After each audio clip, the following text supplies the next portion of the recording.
Hello and welcome to the third in our series of iApp training videos. This video concerns applying for a postal vote. First, a few things. You will need a black pen and a pad of blank paper. This is to take the voter's signature. And second, you need to ensure the voter is already on the register. If the voter wants a postal vote for the UK general election, then they must have their national insurance number available.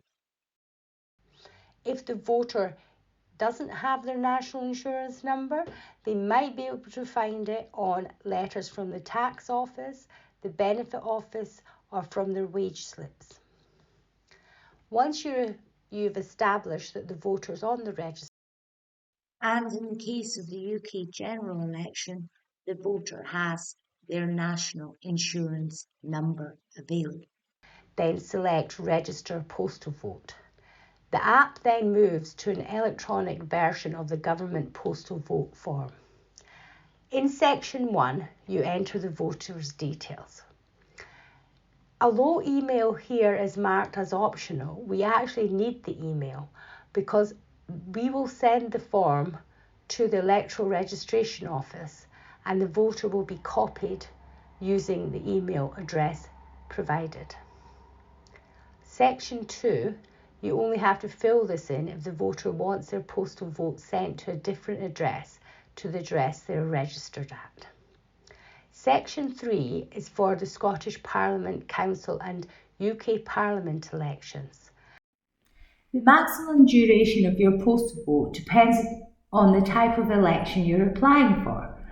For Scottish Parliament and Council elections, you can choose to have a permanent postal vote.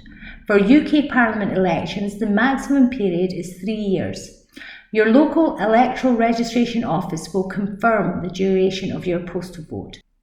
When your postal vote expires, you will need to apply for a new one to continue voting by post. UK Parliament elections include UK parliamentary general elections, by-elections and recall petitions. In section 3, the voter has a choice of elections. Scottish Parliament and Council elections is one option, the other is UK Parliament election. Ask if they want to apply for either of the options or for both. If the voter has chosen to have a vote in the Scottish Parliament and Council elections, the voter now has several options. Until further notice is a permanent postal vote, or the voter can choose to have a postal vote for just the next Scottish Parliament election, which is 7th May 2026. This vote will not apply to council elections or by-elections, or a time period can be entered. If the user has chosen UK Parliament election postal vote, you must enter the national insurance number. If they're unable to provide a national insurance number, please enter the reason in the box. Ask the voter how long they want the postal vote for.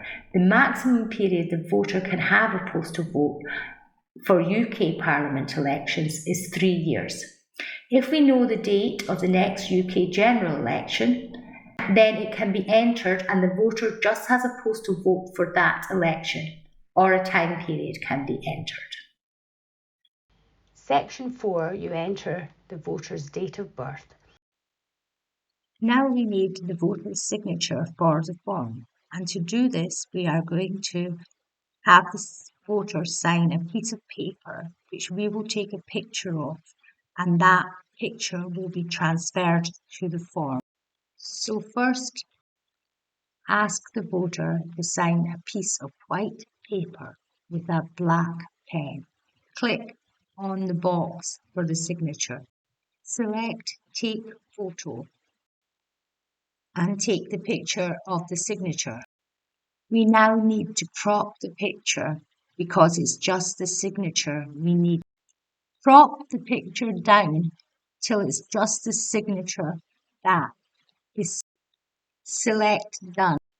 If necessary, use the slider until the signature appears and is clear. Select Submit. The signature will now be in signature box on the form. The form can now be submitted by clicking the tick in the right top corner of the screen. The form will be sent to the electoral registration officer for the council in which the voter lives. The voter will receive an acknowledgement to the email address they supplied. The voter will then be asked if they will allow IndieFirst to keep their information and to contact them in future. It is important that the voter presses allow if they wish to allow IndieFirst to do this. And that is how you apply for a postal vote. Check on our website www.iapp.scot for more updates about the IAP project.